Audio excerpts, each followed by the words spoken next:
Hoje vou falar de alguém mais importante. Foi esse alguém que mudou a minha vida.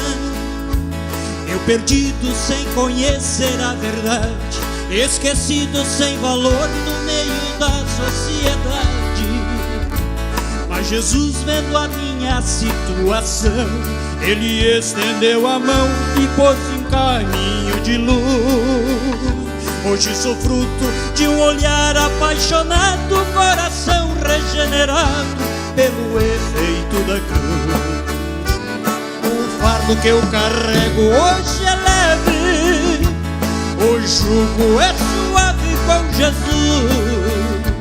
Do mundo hoje eu sou vacinado, sou um crente abençoado pelo efeito da cruz. A cruz me fez enxergar os meus erros, o efeito dela me transformou. Como Ele fez a água virar vinho, nunca mais ando sozinho pelo efeito da cruz.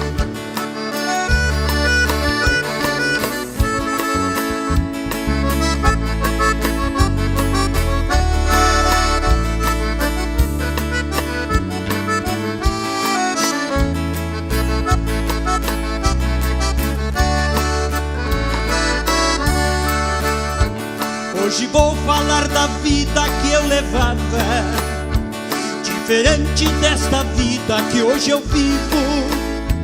Eu sofria buscando a felicidade, como um preso em liberdade, querendo ficar mais livre.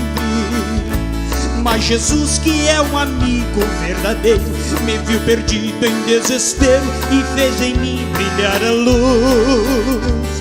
Hoje eu vivo pelo céu, obcecado, cidadão transformado pelo efeito da cruz.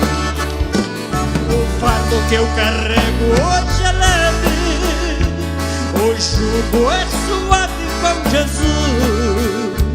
Do mundo hoje eu sou vacinado, sou um crente abençoado pelo efeito da cruz. A cruz me fez enxergar os meus erros, o efeito dela me transformou. Como Ele fez a água virar vinho, nunca mais ando sozinho pelo efeito da cruz. O fardo que eu carrego hoje é leve, o jugo é suave com Jesus. Do mundo hoje eu sou vacinado, sou um crente abençoado pelo efeito da cruz. A cruz me fez enxergar os meus erros, o efeito dela me transformou. Como Ele fez a água virar vinho, nunca mais ando sozinho pelo efeito da cruz. Como Ele